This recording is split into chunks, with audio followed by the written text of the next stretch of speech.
Well, this first day of the rail strikes, I think it's probably time we had a drink, and Richard Fitzwilliams joins me on Talking Pints. Welcome to the show. Now, Richard, there's much we could talk about, your public relations work, your film critic work, many other things, but I want to talk about the royal family tonight, and I know you had a picture of the Queen beside your bed as you grew up. You clearly had very patriotic parents. Yes, you're absolutely right. They were staunch monarchists. This is the way to indoctrinate a child. And I rather loved it. There was the Queen. It was the early years, of course, as tripping the colour, riding side saddle, a very romantic image, and I was fascinated by it. And I'm afraid I wasn't a rebellious youth, you see, so You were a conformist. I was a conformist. It's a terrible thing to say. Well, we're going to talk a lot about the royal family, but first, one of the many interesting things that you did was to be the editor of the International Who's Who, going back a bit.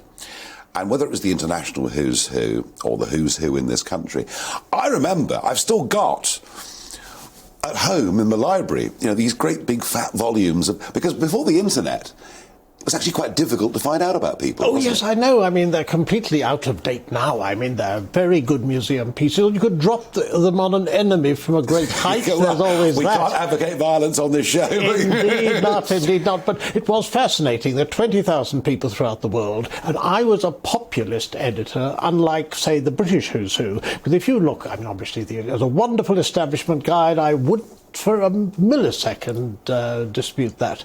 Look at the arts coverage. Look at, as you mentioned, I'm a film critic, look at the coverage of cinema. Who's Who is definitely positively prehistoric in some areas, but this was a completely international book. Who's Who is mainly British, though not entirely.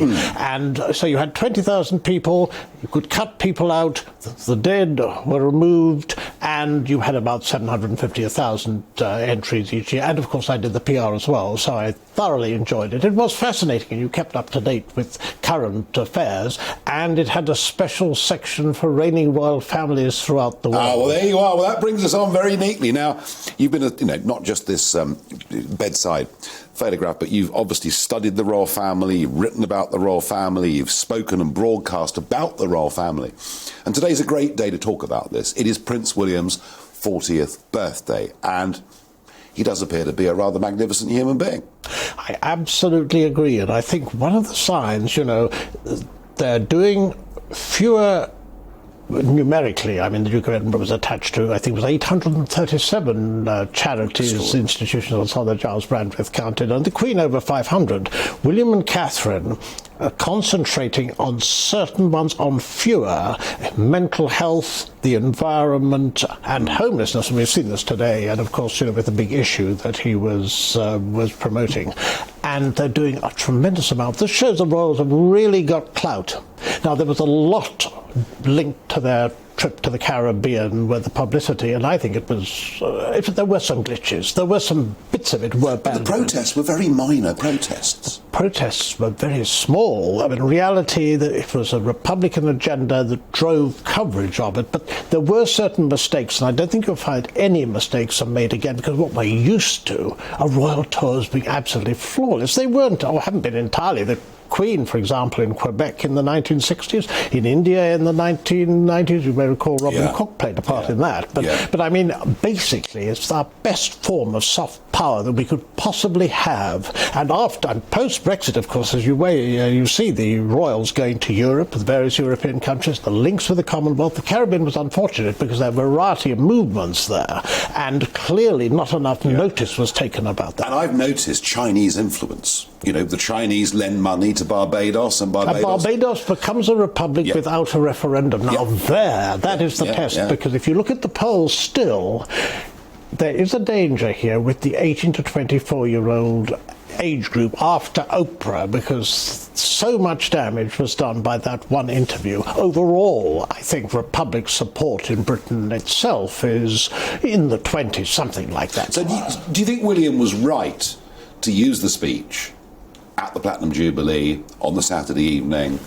I mean, he went on about climate change and carbon emissions. It was quite political in a way. I wouldn't say that the environment is a political topic. For example, the Duke of Edinburgh did a great deal about that, and the Queen mentioned it in her COP26 message, and as we know, Prince Charles, this has been his particular passion. I know. I sat in 2007 in the European Parliament when he told us that the North Pole will be gone within 7 years. I know exactly what he's been campaigning on, but there is a danger, isn't there, that issues like this can become political? If issues like that do become political, then there certainly could be, because after all, consider, the power the monarchy has, it's not so much that, it's the power the monarchy denies to others, the head of the civil service, the judiciary, the church, although that may not last, one doesn't know, and the armed forces.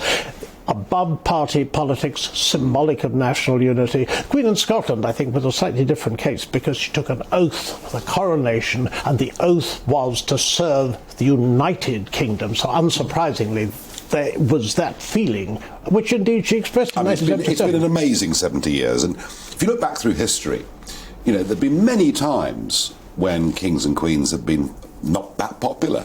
We sort of forget that because we've grown up during this, as Churchill deemed it to be, the new Elizabethan age, with huge support for the Queen, huge popularity.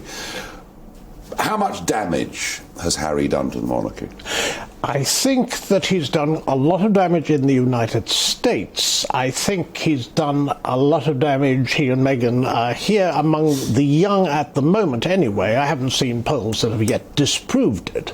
I think among the Scots and persons of colour and the 18 to 24-year-olds, there is certainly, I would say, a creeping republicanism. However, I would also say that the monarchy's lasted over 1,000 years. It's had ups and downs. If you look at the 1990s, if you could absolutely conceive, and by the way, we're going to be shown it because the Crown's 5th and 6th episodes, I'm afraid, are going to be dealing with it. 20 episodes. Do you like the Crown?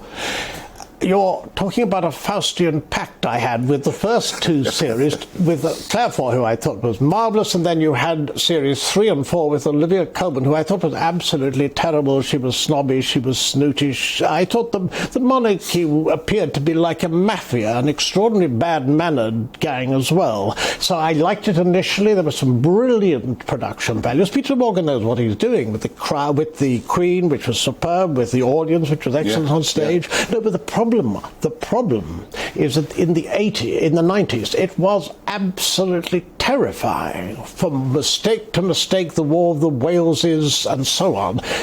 I can't conceive of anything quite like that happening. What I would like to see, and it makes sense on both sides, the palace don't want this constant sniping from the Sussexes, of course not. And you could see but they've got a book coming out and a Netflix film coming out. they could do. There's worse to come, isn't there? There is undoubtedly potentially worse to come. But what impressed me during the Platinum Jubilees celebrations, which you mentioned to begin with, the palace knew who they were dealing with. The Queen apparently saw Lilibet, her daughter, but there were no photographs taken at St. Paul's. They were on the other side of the aisle, seated with Eugenie and Beatrice, with whom they get on apparently. The point was that what would make sense would be some form of harmonious balance. I say this because the Sussexes, if they want to be philanthropists, it's not very good. Apart from her mother, her whole family is against her, and so far as the royal family, apart from Princess Eugenie,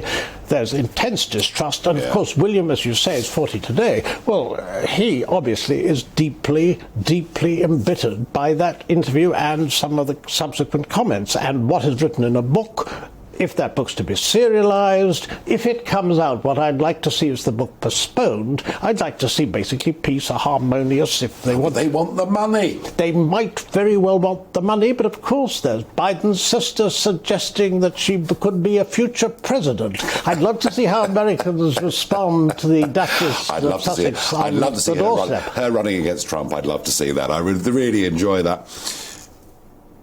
A final thought, but a lengthy one. At some point, and we hope it's a long way off, but at some point the Queen won't be here. It'll be a very difficult job for Charles to take on. He'll take it on in relative old age himself. Our standing in the world will go down overnight, won't it? I think that it would be recognised that the Queen is absolutely irreplaceable, yes. There's no doubt about it. But equally, each monarch is a totally different individual. And I think having the longest apprenticeship in history, what was it said in The Madness of King George, being Prince of Wales isn't a position, it's a predicament? Well, he's created a pretty impressive charitable portfolio, including his trust. So let's see what he makes of it. I think he will be extremely good, because one thing the Queen did, and this was, I think, absolutely pivotal, at the very beginning of the Platinum Jubilee, to say it was her wish that Camilla should be Queen Consort, something that was going to happen anyway, but could have been very controversial had it been left. But it was dealt with, and dealt with very well, as so much is. Rich Fitzwilliams, thank you for joining me on Talking Pints, and thank you for your thoughts. It's a pleasure.